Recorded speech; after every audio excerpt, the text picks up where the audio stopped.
Finally Bharat की जानिब से एक बड़ा अच्छा किस्म का रिप्लाई डोनाल्ड ट्रंप को मिल चुका है, जिन्होंने अपना एक डेरोगेटरी मार्क दिया था इंडिया के ऊपर और कहा था कि टोटली एक हेल होल हम लोगों को नजर आती है, यानी कि नर्क से भी बदतर ये दो कंट्रीज की अगर हम लोग बात करें, इंडिया और चाइना, हम लोगों को कह लें कि दिखाई देती है। चाइना ने तो बहुत कमाल का रिस्पॉन्स दिया था ट्रंप को, लेकिन भारत ने अपनी जानब से अभी तक कोई रिस्पॉन्स नहीं दिया था। लेकिन आज कह लें कि फाइनली भारत की जानब से भी एक ट्वीट हम लोगों को नजर आए और उसमें ये कहा गया था कि ये जो एक रिमार्क्स कह लें कि हमें ट्रंप के नजर आए हैं, ये बहुत ही ज्यादा इनप्रॉपर हैं, इनअप्रोप्रिएट हैं and specially poor in taste हैं, जो कि डिफाइन नहीं कर सकते हैं इंडिया और यूएसए के रिलेशनशिप्स को। जबकि ये जो रिलेशनशिप है बहुत ही ज्यादा म्यूचुअल रिस्पेक्ट पर बना हुआ है और एक कह लें कि स्ट्रेटेजिक पार्टनरशिप भी हमारी जो यूएसए के साथ है नजर आती है। हमारे साथ पाकिस्तानी अवाम मौजूद है, इनसे पूछेंगे कि ऐसे कह लें कि अजीबो गरीब से रिमार्क्स दे देना एक ऐसी कंट्री के बारे में, बल्कि दो ऐसी कंट्रीज के बारे में जो कि इकोनॉमिकली इतनी स्ट्रांग हैं, जिनकी बैकबोन इतनी स्ट्रांग है, जो कि कह लें कि आंख में आंख मिलाकर बात करती है, और ट्रंप की जो जलन है वो दिन ब दिन बढ़ती हुई दिखाई दे रही है। और आप कह लें कि कैसी कंट्री के बारे में बात कर रहे हैं जिनकी कह लें कि हमें हिस्ट्री बहुत पुरानी नजर आती है, जो कि कह लें कि अपनी इकोनॉमी को बूस्ट करने में, अपने डिप्लोमेसी को बूस्ट करने में, अपनी डेमोक्रेसी को बूस्ट करने में, अपने नेशनल इंटरेस्ट को, अपनी सॉवरेनिटी को बूस्ट करने में कह लेंगे एक लॉन वुल्फ का किरदार अदा कर रहे हैं। जी, बहुत शुक्रिया। सबसे पहले तो मैं ये कहना चाहूँगा कि जो ट्रंप अंकल है ना, उनका माइंड कोई ना करे, वो वैसे ही पागल हो चुके हैं। वो उठते हैं 3 बजे रात के, उनको नहीं पता चलता, वो ट्वीट कर देते हैं। तो ये वही ट्रंप हैं जो कुछ दिन पहले मोदी जी की हिंदुस्तान की तारीफ़ों के पुल बाँध रहे थे, और अब यही वही ट्रंप हैं, अब उनके खिलाफ हो गए हैं। कभी उनको कहते हैं कि जहन्नम जैसा देश है, कभी कहते हैं ये लैपटॉप के लौंडे हैं, और मैं समझता हूँ कि देर आए दुरुस्त आए। देखिए, बांग्लादेश की जो वजारत खारजा है, फॉरेन मिनिस्ट्री की तरफ से उनके जो स्पोक्स पर्सन है, एक बड़ा तगड़ा और मजबूत और मुंह तोड़ जवाब दिया है, और इससे मेरे ख्याल में वो बैक फुट पर ज़रूर जाएंगे जो अमेरिकन है। और अमेरिकन को ये सोचना चाहिए कि वो ये हिंदुस्तान है जिसके साथ आप कई डेकेड से एक अच्छी रिलेशनशिप, आप देखें कि जो इनके फॉरेन मिनिस्ट्री है, उन्होंने जो उसके अंदर अपनी जो एक स्टेटमेंट जारी की है, उसके अंदर बड़े सख्त उन्होंने वर्ड्स इस्तेमाल किए हैं। ये मेरे ख्याल में उनको बड़ा स्ट्रॉन्ग मैसेज है अमेरिकन के लिए कि आपने जो एक हमारे साथ रिलेशन टाइज इंक्रीज किए थे, उसको आप इस तरह ख़राब ना कीजिएगा, क्योंकि जो इंडियन हैं जो रहते हैं उसमें अमेरिका में, वो अमेरिका की तरक्की के लिए अहम किरदार अदा करते हैं। अगर कोई ये सोचता है कि नहीं, वो तो आके इधर हमारी शहरियत लेने के लिए बच्चे पैदा करते हैं, ये उनकी खामख्याली है। और डोनाल्ड ट्रंप के लिए तो मैं ये कहूँगा कि जो हमारे हिंदुस्तानी दोस्त हैं या जहाँ से भी हमें देख रहे हैं, वो वैसे ही पागल हो गया, उसे समझ नहीं आ रही, वो क्या से क्या बोल देता है। ईरान की जंग वो जीती बैठा है, लेकिन वो साथ ही कह रहा है कि मैंने मुज़ाकरात करने हैं, कभी कहते हैं मैंने मुज़ाकरात नहीं करने। वो न्यूयॉर्क टाइम की एक रिपोर्ट सामने आई है कि इसने ये जब से जंग शुरू हुई है 50 दिन से इसने 171 झूठ बोल डाले हैं। तो आप उस बंदे को सीरियस क्यों ले रहे हैं? लेकिन मैं आखिर में यही कहूँगा कि जो भारत है, भारत की जो अपोजिशन जमाते हैं, उन्होंने भी स्टैंड लिया कि मोदी जी उठें, अपने फ्रेंड को जवाब दें। बिल्कुल। हैं जी, ये जो आपका फ्रेंड है, ये तो हमारे गले पड़ गया है। इन अब ये स्टेज आ गई है कि अपने फ्रेंड को उतारो, इसकी वो जो है, जो हमारे खिलाफ इस तरह से ये जनाब बड़ी बकवास कर रहा है। तो मेरे ख्याल में जो मोदी जी की जो तर्जुमान है, उन्होंने जिस तरह से आज स्टेटमेंट जारी किया है, मेरे ख्याल में आज शटअप कॉल मिल गई है। बिल्कुल सर, आपकी बात ये कि शटअप कॉल देना भी बनता है, क्योंकि अगर आपकी कोई बात नहीं मान रहा तो आप कह लें कि उसके पीछे जाके बैक बाइटिंग नहीं कर सकते हैं, उसके बारे में ऐसी ट्वीट्स नहीं कर सकते हैं। कभी आप कह लें कि ईरान की जंग के लिए 40-40 मिनट की कॉल्स कर रहे हैं और फिर आप कह रहे हैं कि वो हेल होल है टोटली। ये तो कह लें कि आप वो कहते हैं हाथी के दांत खाने की और दिखाने की और आ जाते हैं। जब आपको वोट चाहिए होते हैं अमेरिका के अंदर जो इंडियंस मौजूद है उनके, तो तब तो आप बहुत कहते हैं कि Modi is my great friend. हाँ जी, यही तो बात है ना, ये डबल स्टैंडर्ड है, हिपोक्रेसी इसको कहते हैं। अब आप देखें कि इसी तरह इमरान खान के हक में इसने बड़े बयान दिए थे, तो जैसे ही वो प्रेसिडेंट बना तो इमरान खान के खिलाफ हो गया, वो उसका नाम ही नहीं लेता जुबान के ऊपर। अब वो मोदी जी, अब देखें, अब मुझे तो इंडिया की पॉलिसी भी अच्छी लगती है। वो मुंह से कुछ नहीं बोल रहे, लेकिन अंदर ही अंदर जड़ें काट रहे हैं। क्यों? वो रशिया से ऑयल लेते हैं, नहीं कोई टेंशन नहीं लेता डोनाल्ड ट्रंप की, और डोनाल्ड ट्रंप जो मर्जी कहता रहे। वो रशिया से, चाइना से ट्रेड कर रहे हैं। सबसे बड़ी बात ये है, उसने कहा भाड़ में जाओ, आपका डॉलर और आपकी ये सैंक्शंस, हमारा दिल और हमारा जो माइंड गेम है, हम वो करेंगे जो हमारी मुल्क के लिए, हमारी कौम के लिए, हमारे लिए बेहतर होगा, हम वो करेंगे। ये नहीं है कि जो आप हमारे ऊपर हमें कहेंगे डिक्टेट करेंगे वो हम करेंगे। मेरे ख्याल में बंगला ये जो हिंदुस्तान की हुकूमत है ये बोल्ड डिसीजन ले रही है, ये आने वाले वक्त में उनको पता चलेगा। सर अभी कह लें कि ब्रिक्स की भी एक समिट होने जा रहा है इंडिया के अंदर, और इंडिया ने अपने ग्रेट फ्रेंड को बुलाया है। पुतिन की अगर बात की जाए वो पार्ट भी है ब्रिक्स का, और स्पेशली अगर चाइना की भी बात की जाए तो चाइना भी ब्रिक्स का हिस्सा है। तो अभी तो कह लें कि पुतिन जाने वाला है इंडिया, तो तब क्या ट्रम्प की जानिब से आने वाले हैं स्टेटमेंट्स, उनकी तो और जल जाएगी। अच्छा जी, ये देखें ना जी, जो ब्रिक्स है ना, ये एक ऐसा ग्रुप है जो बेसिकली ये इनके खिलाफ ही बना है, अमेरिकन के खिलाफ ही बना है ये ग्रुप। और इस ग्रुप के ऊपर आपने कहा कि जब पुतिन जी आएंगे दिल्ली में, तो जाहिर बात है वहाँ तो उनकी आग निकलेगी, उनके सीने के ऊपर आग जलेगी ट्रम्प जी के, और उनको पता ही नहीं चलेगा कि मेरे साथ क्या हो गया, हैंड हो गया, प्रैंक हो गया, क्या हो गया।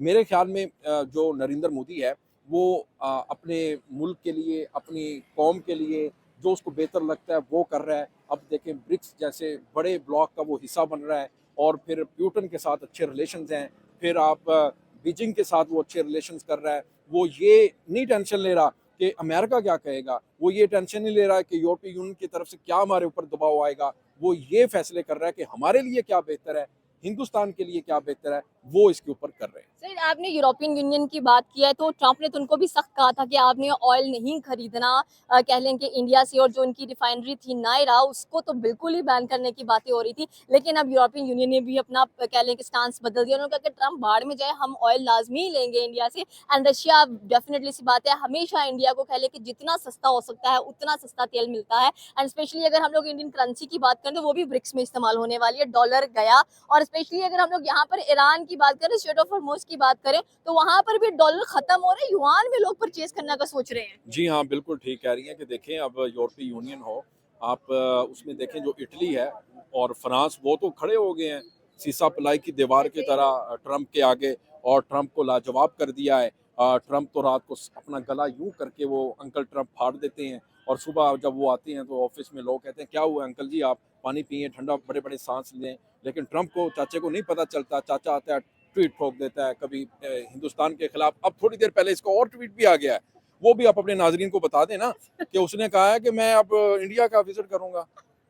अब इंडियन को खुश करने के लिए उसने ये ठोक दिया उसके अंदर लाके। मतलब ये उस बंदे को सेंस ही नहीं है।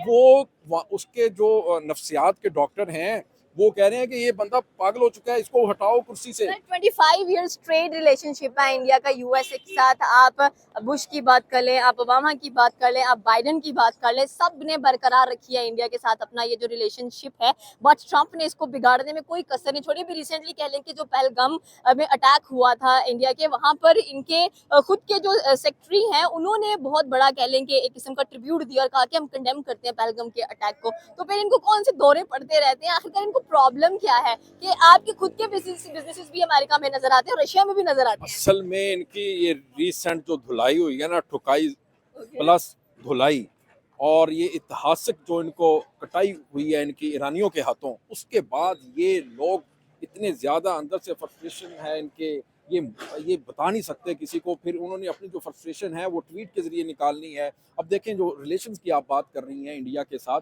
नो डाउट बहुत अच्छे रिलेशंस हैं। जो बाइडेन दौर से, बुश दौर से आप देखते आए तो बाराक ओबामा है, और बहुत अच्छा रिलेशन रहा। उन्होंने तमाम इनके जो सदूर हैं वो विजिट करते थे ऑफिशियली, और इनका वार्म वेलकम किया जाता था। बहुत इन्वेस्टमेंट भी है दोनों ममालिक के दरमियान। लेकिन अब देखें उनको इस तरह का स्टेटमेंट देने से परहेज करना चाहिए। अगर वो नहीं करते, बोलेंगे, वो अपना नुकसान खुद करेंगे। भारत हमेशा कहता है कि हमने बहुत सारे ऐसे जो पैक्ट्स हैं अमेरिका के साथ साइन किए हुए हैं, 10 साल जो कह लेंगे इनका डिफेंस का पैक्ट है, वो भी हमें नजर आया है अमेरिका के साथ। लेकिन अमेरिका को प्रॉब्लम्स खत्म ही नहीं हो रही हैं। एंड मोस्ट इंपोर्टेंटली आपने कहा कि अभी ट्रम्प ने एक और ट्वीट कर दिया कि मैं इंडिया जाऊंगा, वो तो पाकिस्तान भी आने की तैयारी में है। हाँ, वो चाइना भी जाने के लिए तैयार है। वो कहाँ कहाँ जाएंगे? वही तो है ना, या वो पाकिस्तान आएंगे या फिर वो इंडिया जाएंगे, वो चाइना जाएंगे। फिलहाल तो भाई आप जंगबंदी करें ना, सीज फायर के ऊपर आप आके एक डील करें। ये कह रहे हैं कि जी वो डील हम करेंगे। असल में दो तगड़ों की लड़ाई है, दो चौधरी हैं, इस डॉन बनना चाहती हैं ना। और ट्रम्प कहता है मैं जंग जीता हूँ, ईरान कहता है मैं जंग जीता हूँ। लेकिन भाई दुनिया को जो नजर आ रहा है उसके मुताबिक ईरान जंग जीता है। ठीक है, उसने ठीक से धुलाई की और उस धुलाई का गुस्सा निकाला जा रहा है हिंदुस्तान के ऊपर। पाकिस्तान ने बहुत कंट्रीब्यूट किया है इस फायर के अंदर, इसके बारे में आपकी क्या राय है कि कंट्रीब्यूशन कैसा लगा देखकर इंटरनेशनल प्लेटफॉर्म्स पर भी पाकिस्तान का नाम, लेकिन जो मुल्क के हालात चल रहे हैं उसमें आप क्या देख रहे हैं कि how much satisfied you are कि यस हालात भी अच्छे हैं? जी, सफारती जंग तो अल्हम्दुलिल्लाह पाकिस्तान जीत चुका है, लेकिन अब मुआशी जंग भी जीतनी है। और उम्मीद कभी भी उम्मीद का दामन नहीं छोड़ना चाहिए। उम्मीद है इंशाअल्लाह अज़ीज़ पाकिस्तान सफारती के साथ साथ जो मुआशी जंग है, अपने मुल्क के जो हालात है वो भी बेहतर करेगा। और बात है हिंदुस्तान की, देखें पाकिस्तान ने जिस तरह से सीज़ फायर करवाया है ना, इसके ऊपर पूरी दुनिया से मैसेजेस आए और एप्रिसिएशन भी की गई कि भाई आपने बहुत अच्छा काम किया है। इस लेकिन एप्रिशिएट करना चाहिए था हिंदुस्तान को भी। ओके। उन्हें कहना चाहिए था कि भाई आपने बहुत बढ़िया काम किया है, हमारे जहाज भी तो अपना हुर्मत से गुजर के आ रहे हैं ना, आपने जंग रुकवा दी। लेकिन भाई उन्होंने तो कुछ नहीं कहा, वही मतलब तितर बटेर वाली कहानी, वो पागल पागल और एक दूसरे के खिलाफ। और लेकिन मेरे ख्याल वो में एक ही बात बड़ा करते हैं, वो कहते हैं कि पाकिस्तान अगर अपने जो टेररिज्म है उसको कंट्रोल करे, हमारे से आके बातचीत करे, तो तब ये चीजें सॉर्ट आउट हो सकती हैं। आई थिंक सो कि इंडियन पाकिस्तान के रिलेशन इतने अच्छे नहीं हो सकते जितने हम एक्सपेक्ट करके बैठे हुए हैं कि मे भी हो जाए, क्योंकि अच्छा मेन इस इशू इस टेररिज्म का नैरेटिव बन को रहा है। तो ना डिफीट हुई है इंडिया के इस बयानिए को ओके। पूरी दुनिया में। देखें इस खित्ते की बात कर लेते हैं, पूरी दुनिया के बाद में चलते हैं। वो इधर भी साउथ एशिया के अंदर भी आइसोलेशन में चला गया इंडिया। पूरी दुनिया में देखें उसको कोई पूछ नहीं रहा।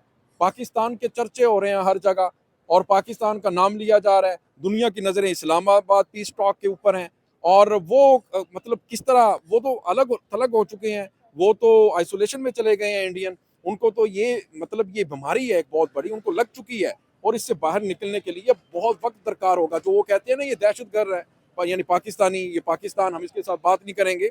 वो उनका ये जो नैरेटिव है उनको इतनी बुरी शिकस्त हुई है। देखिए अगर पाकिस्तान दहशतगर्द है तो पाकिस्तान पीस टॉक कैसे करवा रहा है? अगर पाकिस्तान दहशतगर्द है तो दुनिया कैसे पाकिस्तान में आ रही है? डेलीगेशन देखें यूरोपीय यूनियन से लेके गल्फ कंट्रीज और फिर उसके साथ अमेरिकन, तमाम वो डेलीगेशन पाकिस्तान में आ रहे हैं। ठीक है, अगर कोई मतलब पाकिस्तान इस तरह का मुल्क होता तो कौन इधर आता? जेडी वेंस आता, ट्रंप कहता मैं इस्लामाबाद जाऊंगा डील फाइनल करने के लिए। तो मेरे ख्याल में इंडियन को ये जो चूरन वो बेच रहे हैं ना पिछले 5 10 20 सालों से, वो चूरन ना बेचें। काइंडली मेरा मशवरा है। हमारा जो अवाम है ना, पाकिस्तानी और इंडियन का आपस में बहुत प्यार है। लेकिन ये जो मोदी जी है ना, ये बस अपने चंद वोटों की खातर करते क्या हैं, फिर जाते हैं बॉर्डर के ऊपर, एक धमाका इधर एक धमाका उधर। ना भाई मेरे फ्रेंड को समझाओ ये काम अच्छा नहीं है, पाकिस्तानियों को दोस्त बनाओ। क्योंकि देखें दुनिया में दुश्मनियां होती हैं, लेकिन उसको आप कन्वर्ट करें दोस्ती में। अगर पाकिस्तान और इंडिया की ट्रेड शुरू हो जाती है, मैं कहता हूं कि इनकलाब आ जाएगा। बिग कह लें हाँ कि बिग रेवोल्यूशन आपको हाँ नजर आएगी, बिकॉज आपके बॉर्डर्स के थ्रू होगी, आपको वाया दुबई नहीं करनी पड़ेगी ना, हर किसी को बेनिफिट होगा एंड स्पेशली हर चीज सस्ती मिलेगी आपको। जी, बस मैं तो यही कहना चाहूंगा दोनों मुल्कों को दुश्मनियां भुलाकर दोस्ती की तरफ आना चाहिए। आपस में प्यार मोहब्बत, क्योंकि हमारे हमसाए हैं, हमसायों के साथ दोस्ती हो तो ज्यादा बेहतर है। ओके। ये थी पाकिस्तानी अवाम की राय कि ट्रंप को एक अच्छा खासा कह लें कि रिटेलिएट बैक किया है भारत ने और कहा है कि आपकी जो वर्ड्स हैं बड़े ही इनप्रोप्रिएट नजर आए हैं हम लोगों को और पूरे इन टेस्ट नजर आए हैं। आपकी क्या राय है नीचे के कमेंट सेक्शन में बता सकते हैं। हमारे चैनल को सब्सक्राइब करना बिल्कुल मत भूलिएगा। तो मिलता है अगली वीडियो में। अल्लाह हाफिज।